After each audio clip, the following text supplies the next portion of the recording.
Бүбәжар Ахматбекова 65 жашта. 43 жылдан бери Баткен районунун аймагындагы көптөгөн мектептерде иштеп келген. Ал эми 32 жылга жакын убакыттан бери Карабак айылындагы Бото Нарматов орто мектебинде физика сабагынан билим берип келет. Быйылкы жылы каарманыбыз үчүн жемиштүү жылдардан болду. Анткени Кыргыз Республикасынын эмгек сиңирген мугалими деген төш белгиси менен сыйланды. Эмгек сиңирген мугалим төш белгисине ээ болгон каарманыбызды кесиптештери жана окуучулары чоң салтанат менен тосуп алышты.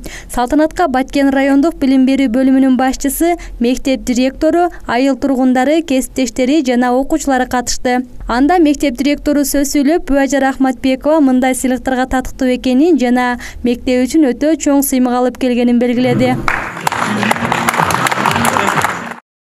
Бүбәжар Ахматбекованы мен 1995 жылдан бери жакшы тааныйм. 1995 жылы мен ушул мектепке кыргыз тили жана адабияты мугалим болуп келген мезгилде ал эжеке физика мугалими эле. Ошондон бери көптөгөн жакшы жетишкендиктерге жетишти да. Райондо облустук олимпиадаларга окуучуларын чыгарды. Биздин үлгүлүү эжебиз көптөгөн насааттарды алдык бул эжекейден. Көптөгөн нерселерди үйрөндүк. Ушул азыркы алган Кыргыз Республикасынын эмгек сиңирген мугалими наамыга ошол төш белгиге татыктуу эже. Ары түйшүктүү, ары оор мугалимдик кесипти аркалап келген эжекебиз окуучуларга билим берүү менен эле чектелбестен өзүнүн насаат кептери менен бирге адеп ахлактуулукка үйрөтүп келет. Учурда өзү окутуп келген окуучулары да бул мектепте эжекебиздин жолун жолдоп, балдарга билим берип, устатынан алган тажрыйбалары менен билим жолунда уул кыздарды тарбиялап келет. Бул эжекебиздин маанай өтүлгөн сабактары эң сонун сабак, ар бир сабагы ачык сабак болуп эсептелинет. Окуучуну бир да урушпайт, ар бир окуучунун психологиясына карап сабак өтөт. Коллективде дагы сыйлуу, ар дайым эжекени урматтайбыз. Сөздөрү, турган кыймыл аракети бизге тарбия болуп эсептелинет.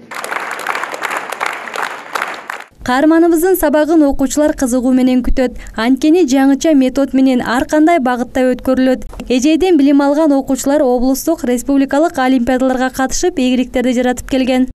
Сизге каалоорум узун өмүр. Эжекебиз сабактарын өтө кызыктуу өтөт. Урушпайт, түшүнбөйм деген нерселерди кайрадан түшүндүрүп берет.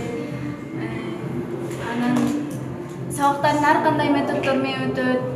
Биздин Ахматбекова эжекебиз биз тааныган өтө билимдүү жана өз кесибин сүйгөн мыкты мугалимдерден деп тааныйбыз. Ал бизге сабагын өтө кызыктуу жана турмуш өзүнүн бизге физика сабактан берет. Ошондой эле турмуш менен байланыштырып бизге өтө түшүнүктүү кылат сабактарын. Кесиптештеринин айтымында жашы 65-ке чыкса да, заман агымына жараша илим билимин дагы да болсо жогорулатууга аракет жасап, дайыма изденүүнүн үстүндө жүрөөрүн айтышат. Мындан сырткары жаш мугалимдер үчүн өзүнүн акыл насаатын айтып, тажрыйбасы менен бөлүшүп келет. Каарманыбыз жаш кезинен эле мугалим болом деп кыялданчу. Ошондуктан бул тармактын ысык суугуна чыдап, айлык майналарынын аздыгына карабастан иштеп келген. Стажыма карабай дагы стимул берди. Ушул бар күчүмдү балдарга билим берүүгө, жаштарга насаат катары дагы да ишимди уланта берем деп келдим да. Быйылкы жылы өлкө башчысы Садыр Жапаров тарабынан билим берүү тармагына өзгөчө көңүл бурулуп, айлык майналары көтөрүлдү. Бирок аларга коюлган талап да күчтүү болууда. Саякат Абдырасул кызы, Бекжан Нишанбай уулу, Алтын бешик жаңылыктары.